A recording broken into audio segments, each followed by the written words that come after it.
नमस्कार, स्वागत है आपका उत्तराखंड खबरनामा न्यूज़ में।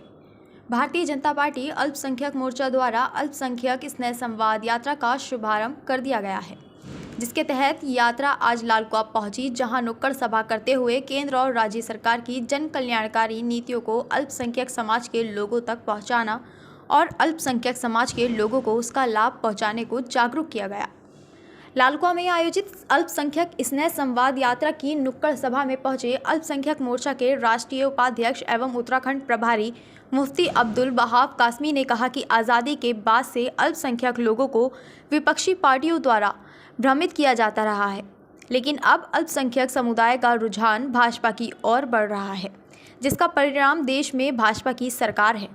ऐसे में अल्पसंख्यक स्नेह संवाद यात्रा से अल्पसंख्यक समाज में जागरूकता आएगी। अल्पसंख्यक मोर्चा के प्रदेश अध्यक्ष इंतजार हुसैन ने कहा कि पूरे उत्तराखंड में अल्पसंख्यक स्नेह संवाद यात्रा की शुरुआत की गई है, जो कि हर जिले में जाकर अल्पसंख्यक समुदाय के लोगों को जागरूक करेगी, जिसमें केंद्र और राज्य सरकार की जन कल्याणकारी नीतियों को बताया जाएगा। यात्रा का समापन 10 फरवरी को विकासनगर देहरादून में मुख्यमंत्री पुष्कर सिंह धामी द्वारा किया जाएगा। और मुसलमानों को खासकर कि आपके लिए किसी योजनाओं में कोई तफरीक नहीं है। सभी योजनाओं का लाभ आपकी जो आबादी है 18% मान लिया जाए, उससे आपको जस्ट डबल किया जा रहा है। आपके बच्चे जो तालीम से बिल्कुल महरूम थे, उनको उस तालीम के धारे में लाकर उन्हें पढ़ाया जा रहा है, उनको स्कॉलरशिप दिया जा रहा है।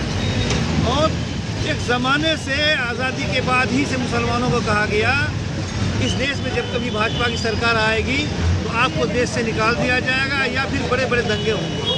तो हमने देखा, सबों ने देखा, न कोई बड़े दंगे हुए, न किसी एक मुसलमान को निकाला गया। मुसलमान सुरक्षित है और मुसलमानों को इसका लाभ हो रहा है। पहले के मुकाबले में अब लोगों में ये भेद खत्म हो रहा है। लोग धीरे धीरे जुटते चले जा रहे हैं। अकलीत के लोग क्या समाज में पहले भी जागरूकता आ गई थी, अब और उसमें तेज़ी होगी। हम उनको चाहेंगे साथ, क्योंकि सरकार बनेगी, इसमें कोई दो राय नहीं। क्यों नहीं आप अपने आप इस पार्टी से जोड़ लें, अपने भविष्य को ठीक कर लें, अपने बच्चों का मुस्तकबिल को रोशन करें, अपने इलाके में विकास करवाएं। मैं ये पैगाम नरेंद्र मोदी पर 2014 से संकल्प लिया था कि देश हमारा राष्ट्र अग्रिम पंक्ति में खड़ा हो, जहां हमारी देश की सुरक्षाएं सुरक्षित नहीं थी, देश हमारा पिछड़ता जा रहा था। इस देश के अंदर जितना 3G से लेके 2G से लेके 4G से लेके ज़मीन से लेके आसमान तक घोटाले थे, करप्शन था। प्रधानमंत्री नरेंद्र मोदी जी ने 2014 में ये करप्शन ख़त्म करने का काम किया और जहां अंतिम पंक्ति में बैठे व्यक्ति तक योजनाएं नहीं पहुंच पाती थी।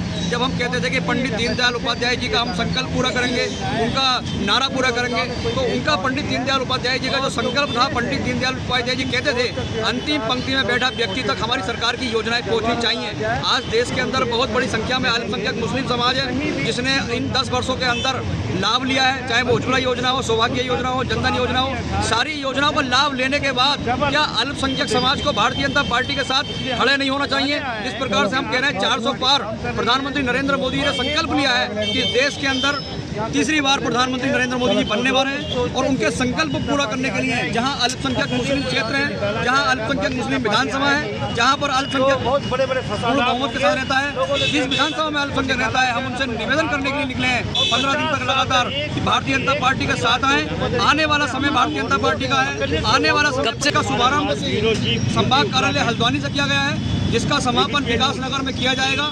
और निश्चित रूप से जो हम एक संवाद के माध्यम से निकले हैं, तो हमें लगता है कि आने वाले 2024 में जिस प्रकार से हम नरेंद्र मोदी जी तीसरी बार प्रधानमंत्री बनने वाले, अल्पसंख्यक मुस्लिम बहुमत के साथ